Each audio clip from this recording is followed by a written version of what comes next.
Welcome back to my channel, Royal Family. I'm your host, Ramudi the High King. Africa continues to be under siege. As you all know, Royal Family, we're all about the mineral resources on my page. Primarily because this is where technology begins and ends, if you know how to work it right. You mine these resources, you manufacture processed materials and products, from which you recycle and manufacture more products, and so on and so forth. In this day and age, however, motherland continues to be under siege. Outsiders keep telling themselves that Africa is where it is they want to go to get resources. They have looked upon their own fate, they have done the math, they know. They know that Africa is exactly where it's at.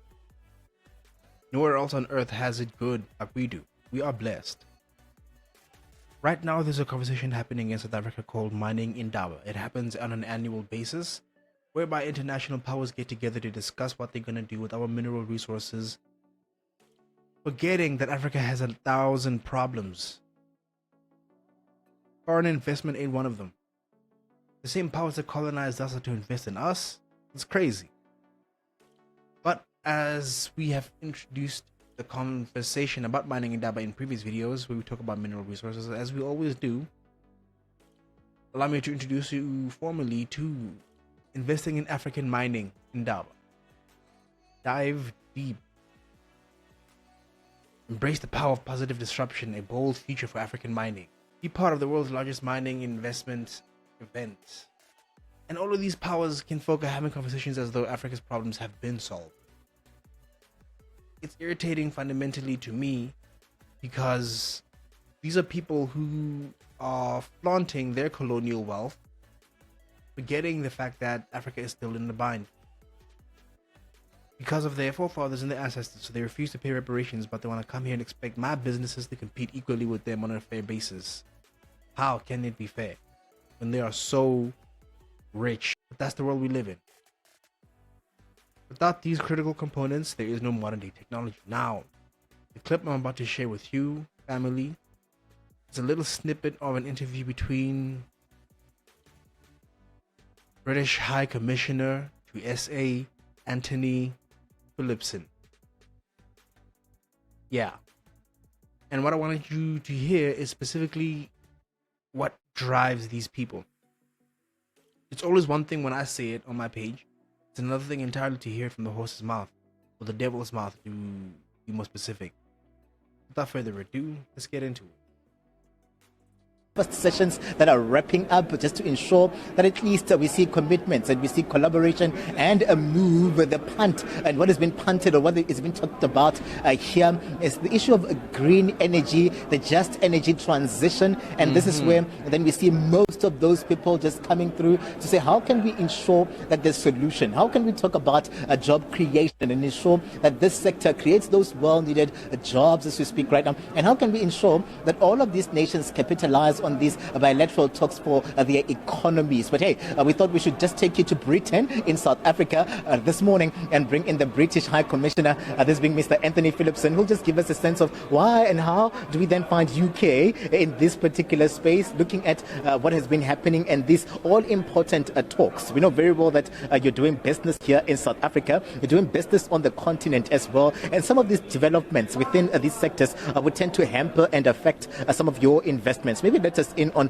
your role here as the British High Commission here at the Indaba. Welcome to the SABC, sir. As I've stated in previous videos, family, there's nothing more irritating to me than the concept of foreign investment in the African continent when we are the ones with the mineral resources that they need. We are the ones with the mineral resources that they need, right? We have yet to focus on our own goals and ambitions. We are still post-colonial in mentality. So when he stated, the brother, that some of our countries are looking forward to see how they can capitalize on some of these bilateral agreements they have signed with these foreign powers, our question is, what is the point of signing deals if today we have yet to see capitalization? All we see is more poverty and more struggles on the continent. Everywhere these corporations have been, they have left devastated economies and ecosystems. People are poorer still. So we as Africans must consider that foreign investment at this point is just an empty promise. It's a danger to our developmental agenda. Thank you very much indeed. It's a great pleasure to be able to come and talk to you about it. As you said, this is a huge moment at the Indaba, 10,000 plus, the biggest I've certainly experienced. And in the hall today, we have not only some of our biggest companies like Anglo-American and Rio Tinto. You know, Anglo employ 40,000 people here in South Africa. The UK overall is the single biggest international investor in South Africa's economy. But up in the hall, we have 15. And it's crazy to me. Anglo-America, English, Anglo-Saxon. So we have an American and a British hybrid corporation that has been here. Our gold fills their vaults. And they're coming to invest in us with our money. Like I've stated in my previous video, that is insanity. Companies, small, medium-sized enterprises, all playing particular roles in the mining sector. And the point you make in your introduction about just the vital importance of the green energy transition. Here we go. The work that we are doing with our colleagues from France, Germany, the US, the EU, and now Denmark and the Netherlands, in partnership with the South African government to support their ambitions for a just energy transition. Right at the heart of that is going to be available, accessible, reliable supply of these critical minerals. Boom. That's the only thing that they're coming here for. Critical mineral resources, manufacture specific technologies in this present day, modern day society. That's why they're here. They tolerate whatever they have to do, but ultimately they are gunning for our resources. They're gunning for our resources. It's a struggle for independence 2.0. It's a system of neocolonialism. They haven't paid reparations, number one. They stole all our money and now they're coming to invest in us and our economy with our money. That is wild to me, family. Why do we tolerate these things? That's why I reject the mining Indaba completely. At the very least, until we as Africans have had conversations about why. Why do we bother allowing these people to come here when we don't need them? They're the ones who need us. And then the other point I think is just really vital about all of this is it's not just about an energy transition, it's about an economic transformation. It's about the future prosperity of the South African economy, the Southern African economy, and the African economy. So making sure that these minerals are mined efficiently, high social standards that work in collaboration with their local communities, and really bring the value into the African economy, I think is absolutely vital. And that's what we and a number of other countries around the world are looking to do in partnership with South Africa and others on the continent. A thick slice of BS if I ever heard one. Family, do you realize they know all the right things to say when they want something from you, when they want to sign that deal, and after they get that signature, suddenly they go back to their old colonial ways? Have you not noticed? That's the system that we're living in. It's a neo-colonial system of exploitation. And all they're concerned about is their bottom line. Their first world lifestyles. They don't care about us as Africa. They don't care about our ecosystems. They don't care about our economies. They don't care about our living standards. They don't care about mined efficiently. Efficiently means get the rubber, get the gold, get the whatever to Europe, to the West on time. Like they used to in Leopold's day. On schedule.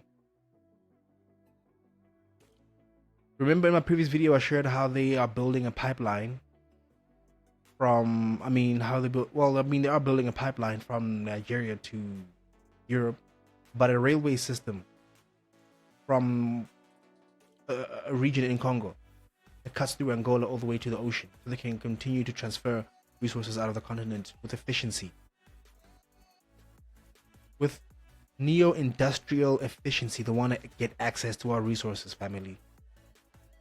It is a declaration of war. Every time I hear an outsider speak about Africa's resources, they are directly saying we are in competition.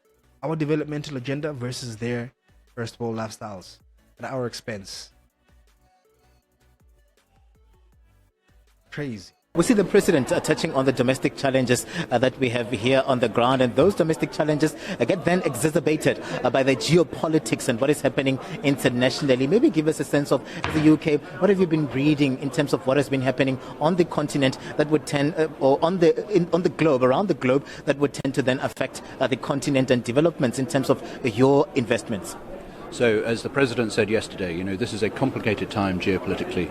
We are seeing, whether it's the war in Ukraine, the conflict in Gaza, they are driving up economic costs. They are driving up the costs of doing business in the global economy. But they're also, of course, increasing commodity prices. So, again, there's a sort of two-way street there.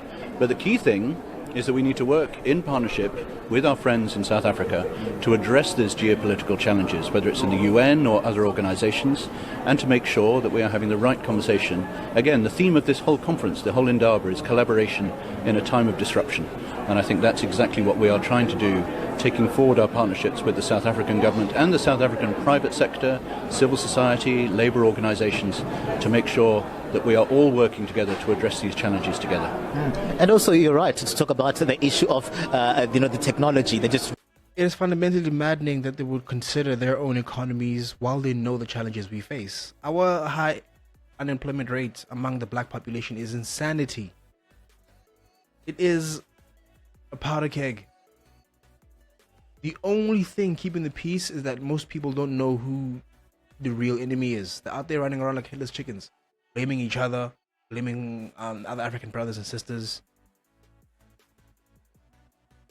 But then when you point out who controls the economy, who makes the big decisions, why you are unemployed, when you point out the Oppenheimers, when you point out the likes of this gentleman right here, this British Prime Minister, when you point out the De Beers Mining Group, when you point out the Stellenbosch Mafia,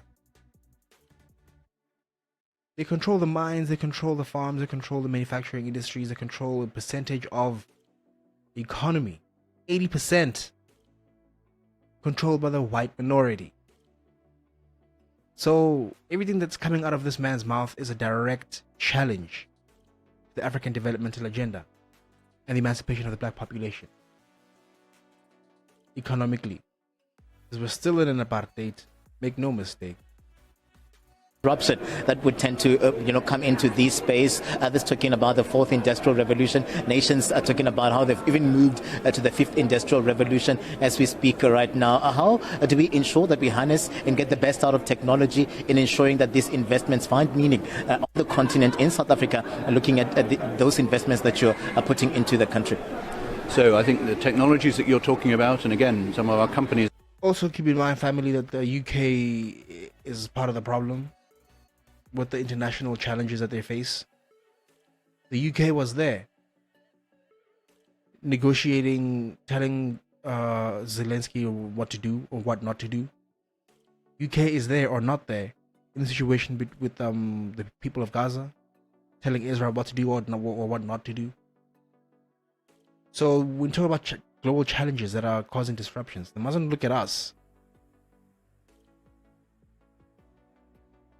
Up in the exhibition hall are right at the heart of this, including using technology to map mineral deposits through organizations like the British Geological Survey. But also another company, I'd never even thought about this, they are using their technology and 5G to track where the big trucks are that are moving around the mines, to make sure that they are operating as efficiently as possible. You can save 15% of your fuel.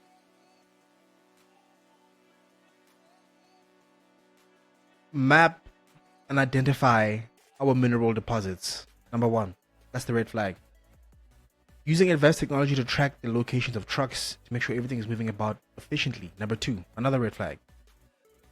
They are able to use advanced technology to do all these things, but they cannot solve the fundamental issues. They refuse to invest. As I stated in my previous video, they know exactly what to do to extract our resources with key efficiency. Oil pipeline, minerals, train tracks to extract. But tell them about water pipelines, nothing.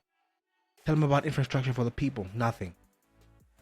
Tell them about the mining consequences of damaged environments and sickly people, nothing. but then we're supposed to pat them on the back like a bunch of champions. Yeah. Costs if you get this right. But technology also brings change, brings challenges. It is transforming the communities that we are working within. This is why when we talk about the just energy transition, the most important word in that is just. Doing it in partnership with communities. It's about doing it in the context of an overall approach to inclusive economic growth, bringing excluded communities, including, for example, women, female entrepreneurs, into the economy, so that as we move forward through these essential transitions, as we all try and meet our objectives of keeping global warming down to 1.5 degrees, which the South African government is hugely committed to through its own nationally determined contribution, we can do it in a way that creates economic opportunity and gives people a sense of confidence that in the future there will be jobs for them to do, there will be dynamics within our communities that will be inclusive and cohesive. And so as we address those challenges, we address that sense of change, we do so in a way that is confident about what we can do together for the future. Let's talk about coal. I repeat, they know all the things to say, but when it comes down to doing them, absolutely nothing. They have known all of this since the dawn of the Industrial Revolution. They have known all of this, but they didn't care. Number one, they enslaved us. Number two, they colonized us. Number three, they destabilized our nations throughout the 90s. Number four, they're economically sabotaging us now. Number five, they want to get access to our resources, knowing that is a direct competition with the African developmental agenda. Now, the African youth are supposed to continue struggling in extreme poverty. Also, the West must maintain its grand lifestyle. The present-day African says enough is enough. No more. Because we know very well that a lot of nations have said that we need to do away with coal, but it's, in South Africa that remains our base in terms of how then we approach our energy and energy efficiency here at home. How do we balance it, according to you, in a way that would still meet the commitment to the just energy transition and how we move to greener energy, looking at the fact that we can't then just do away with coal as we speak? What has been your impression in terms of how South Africa has been approaching this particular matter? Keep in mind, the Germans are fighting hardcore to get back to coal, as well as people whose lands to which the coal resides are also resisting the government's newfound choices. They're telling us to abandon coal, but they're buying it in truckloads. I think I go back to the original political declaration between our leaders that was announced in the COP summit in Glasgow in November 2021, when President Ramaphosa himself said that South Africa had an ambition to move towards a green economy, move towards a renewable-based economy. But the key, as well as just, which I've talked about, the other key word is transition. It's insane how they're able to use what we say against us while refusing to admit that they are the ones who have also made statements and promises. They want to hold us to the fact that we made promises about green energy transition, but they want to then quickly act like they weren't there when they said it. That they too are the ones who are committed. They are the ones who caused this industrial nightmare, but they want to hold us accountable. It's crazy. It isn't going to happen overnight.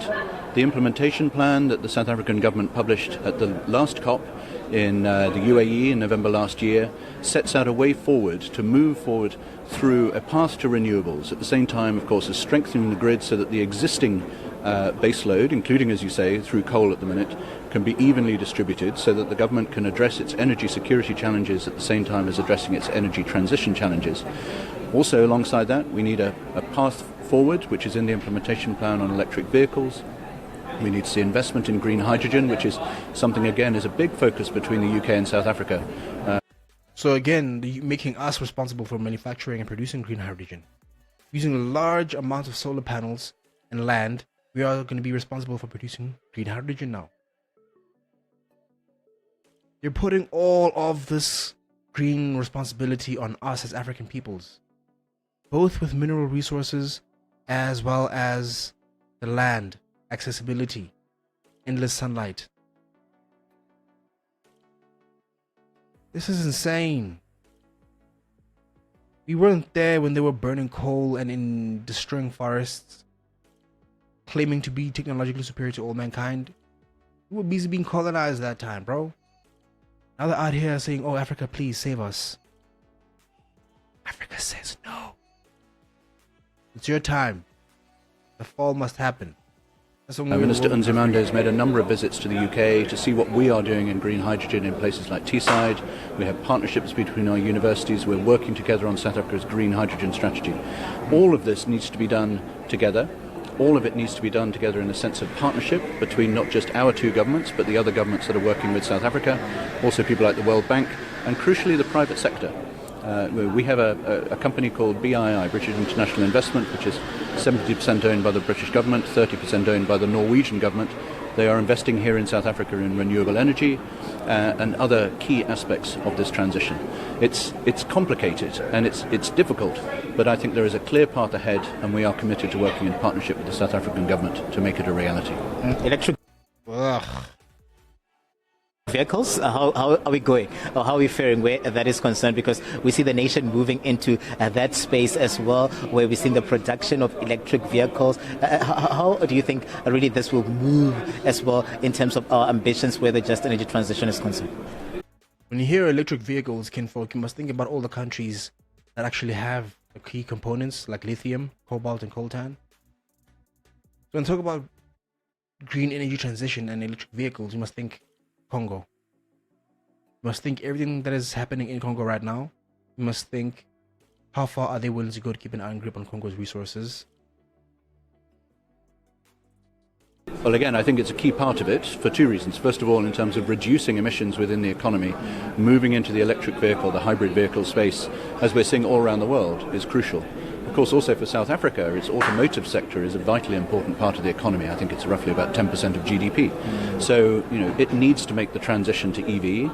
The big automotive manufacturers here are committed to doing that in partnership with South Africa. The government has set out its EV roadmap. It is implementing the necessary policy changes. Again, I think we can bring our experience of what we have done, not least in terms of being able to share what we have done that hasn't been so effective, in order to help South Africa get this right.